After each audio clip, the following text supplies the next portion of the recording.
Po mga ka-Fur Mamas, welcome back to our YouTube channel, Fur Mama Diaries.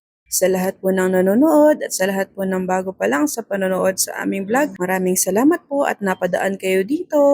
Yung video po natin for today, ito po yung nirecord namin. Dati-dati pa nung kakaayos lang po netong second floor namin. Inaayos po namin yung mga cage at mga pwesto ng aming mga alaga. Napansin ko lang, medyo payat pa si Sarah dyan. Ako hindi na bago, mataba pa rin. Pasensya nyo yung mga itsura namin dyan at pagod kami dyan. Nag-aayos kami, nagpipintura kami ng mga cage, nagliliha kami ng mga cage para kumbaga refresh talaga bago kami mag-linoleum. Ang video na ito guys, siguro mga 2 to 3 years ago, nung kakaayos lang nga ng second floor namin, record na namin siya for memories. Well, hindi naman namin nakalain na talaga mag-vlog kami. At ito nga, upload na lang namin para masilip nyo din kung ano yung ginawa naming ayos dito at pag-refresh ng mga cage ng mga alaga namin. Dahil ilang years na din talaga kasi kami nag-aalaga doon pa sa apartment pa. Kaya medyo luma-luma na yung mga cage nila na nabili namin. May bagong cage dito yung sa mga cats, yung mahaba na yun nga, alam nyo na na-order sa Black App. So, ngayon, yung mga lumang cage, yung ginawa namin, talagang nilinis namin, nilihan namin, tapos pininturahan namin para mabago ulit yung itsura niya. Talagang nanguna lang dito sa pag-aayos, paglilinis si Sarah po talaga. And siya talaga yung pagod na pagod dyan kasi ako kahit papano, naka-duty ako, so pang-support lang talaga ako sa kanya. Hanggat sa libre yung oras ko, dun ko lang siya natutulungan talaga.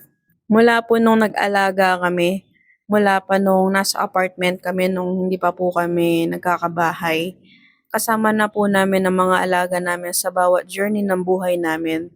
Kasi dahil sa kanila nabago po yung buhay namin, and ako po mismo personally na nagsasuffer po mentally mula po nung may dumating na anghel sa bahay namin, mga dogs, mga cats, and nabago po yung perspective ko sa buhay, nabago po yung mindset ko kahit papano. Nakaramdam po ako na may purpose po yung buhay ko dahil sa kanila. Kaya ganyan po na may pangarap ako sa buhay pero mas nilalakihan ko na yung pangarap ko sa buhay dahil sa kanila. So, bawat journey po ng buhay ko is dahil sa kanila yon. Umiikot din po yung buhay ko dahil sa kanila.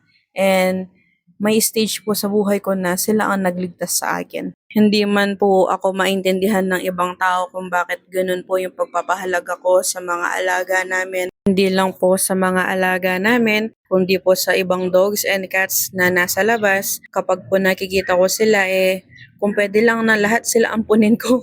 Kung kakayanin ko, gagawin ko . Kaya kapag halimbawa mayroon nagugutom o anuman, I see to it na kahit papano nabibigyan namin sila. Kung hindi man po namin sila maiuwi at mabigyan ng tahanan, at least napakain po namin sila. At yun nga po, kaya nga po ako nangangarap ng malaki para kahit papano mas makatulong pa ako sa mas maraming inabandon ng dog and cats at sa mga iba pang hayop na nangangailangan ng care, nangangailangan ng shelter. Hindi man po madali at it seems impossible, pero malay po natin, baka one day dinggin po tayo ni Lord para po sa ating mga animal advocate dyan na sana mag-success din po sa buhay. Uy, siya nga pala, nais po naming magpasalamat mga ka-Fur Mamas sa 23 subscriber namin ngayon. Congrats sa amin, may 23 subscriber na po kami. Uy, alam niyo po ba, nakakataba na pusong-puso yun. Ang 23 subscriber po para sa amin is napakalaking bagay na po. Kumbaga, improvement na po siya sa vlog namin.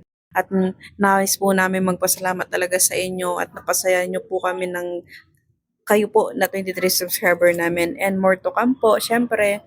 And maraming salamat po sa lahat ng nanonood o pinipiling panoorin yung vlog namin. Wala po kaming masabi kundi salamat po mula sa puso namin.